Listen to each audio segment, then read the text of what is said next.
today about who's going to buy the bonds. And there's sort of a song title in here. If you're familiar with the Creedence Clearwater Revival tune, Who'll Stop the Rain? Every time I say this, who'll buy the bonds, think of that song. The government's got itself painted into a corner. One of the reasons is there's these twin federal deficits.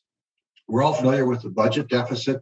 It's always in the background to the point where we don't pay attention to it, but it's $2.8 trillion a year. And we also have another deficit, the trade deficit. We buy $859 billion more of goods and services from foreigners than we sell to them. And deficits need to be financed. They just can't be papered over out of thin air. Now, when you and I want financing, we go get a mortgage or get a loan. The government sells bonds. It's the same thing, just a big IOU. And typically, it's the Treasury that sells the bonds. Somebody has to buy those bonds, or there's not cash. Federal Reserve is the biggest holder of and biggest buyer of bonds. I heard somebody say recently that the Fed's number one job is to make the Treasury look solvent, even if they're not. Next biggest holders are Japan and China. The world governments all over have about $7.5 trillion worth of our bonds. But China and Japan have been the biggest holders of our bonds. Both of them recently have been not buying bonds as old ones mature, buying a few less bonds, and their holdings are coming down. And this is sort of a problem. Foreigners liked our bonds. They earned a little interest. If the bond prices go up, they made a capital gain, and it was a safe place for their savings. Okay, they have problems. When you have money, you have to figure out where to put it. Foreign governments are the same way. The U.S. being so stable was one of the safest places for their savings. Now, I mentioned capital gains. This is a 40-year chart in interest rates. You can see I've drawn a trend line across the top of this chart and across the valleys, and it's a clear downward pattern. That's 35 years of downward interest rates. But if we look over here at the right side, we see that things have turned around in the last year or two. And all of a sudden, we've broken through this clear downtrend. And so to me, that's a change in trend. If we had many decades of downward interest rates, we might be looking at several decades of rising interest rates. It won't be a smooth line. It'll be jagged like this. There'll be some years where rates will go down, but more years where it goes up going forward. Interest rates right now on 10-year treasuries, which is sort of considered the benchmark number, are about 3%. But that's a double over December. They were in 1.5% range in December. What's happened to bond prices? 10-year treasury bonds is a 7 to 10-year treasury bond fund. It's down 10.5% year to date through June 30th. Now, all these foreign holders of bonds, their bonds have gone down too. They're seeing that, and that's one of the reasons they're not buying bonds anymore, is they see the handwriting on the wall. Now, the historic average of interest rates is about 6%. So it could double again just to get back to average. If that were to happen, holders of 10-year bonds would lose an additional 22%. And again, these foreign governments, they can see the handwriting on the wall. They can do the math like I can. And they don't want to be holding assets that are no longer making the money, but are losing the money. So we've got market losses. As interest rates go down, bond prices go up. And in my college classes, I use this image of a teeter-totter, but interest rates are going up and bond prices are going down now. Okay, and that's what's happening all over the world. There's also political reasons. Foreign governments like to hold our bonds because they were safe. It's a safe haven. But the U.S. weaponized foreign currency reserves. These holdings of our bonds were foreign currencies for these other countries. Russia's U.S. Treasury bonds were frozen earlier this year when we instituted these sanctions that you hear about. Russia saw this coming. They held $100 billion worth of our bonds 4 years ago.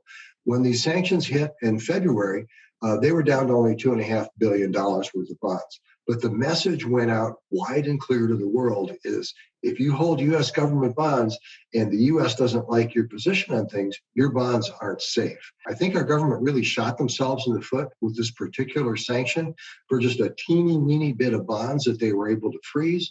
they sent a terrible message to the whole world, and more buyers are stepping back from our bonds. In addition to having less demand for our bonds, fewer foreign buyers, the government has a big structural deficit problem. There's three big reasons: deficit spending, or defense spending, entitlement programs, and interest expense. You can't write those out of the budget. You've got to have them before you get to anything that's discretionary. Those by themselves total almost $5.4 trillion. And the problem is federal revenue is last year, in a good year, was only $4.1 trillion. So we're about $1.2 trillion short of covering our deficit structurally. You got to have that much every year as a deficit. You got to sell that many bonds or you got a big problem. Rising interest rates are going to crush the federal budget, because if they go to 6%, the interest expense is going to triple. That'll be an additional $1.2 trillion. Markets never go back to average. They go wildly down and wildly up on both sides of average. And that's why the average is always in the middle. And so if interest rates go beyond 6%, this problem is going to get even worse for the federal government. We've also got the problem we're entering a recession.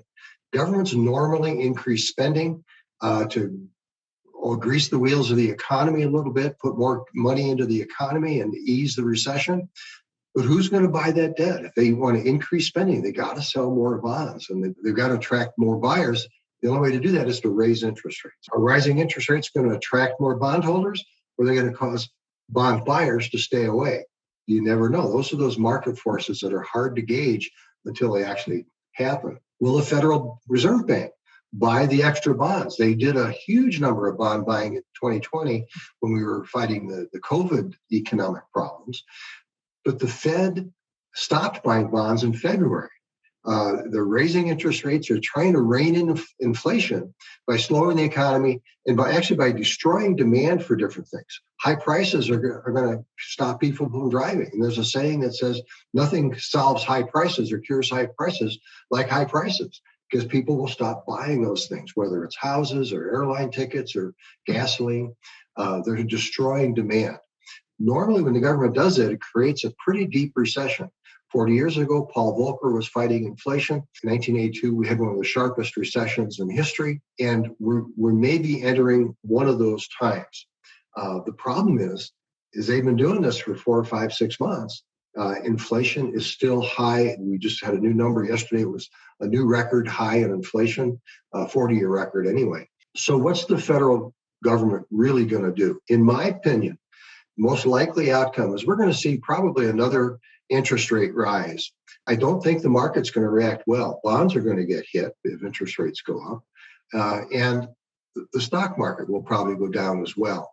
What I think is going to happen, though, is the Fed's going to say, wait a minute, we can't drive the economy in any bigger hole. We have to stop this. And they're going to start buying bonds, allow interest rates to rise in the face of existing inflation. This is one way you can default on debt, is inflate it away. And my gut feeling is that's what our government's going to do.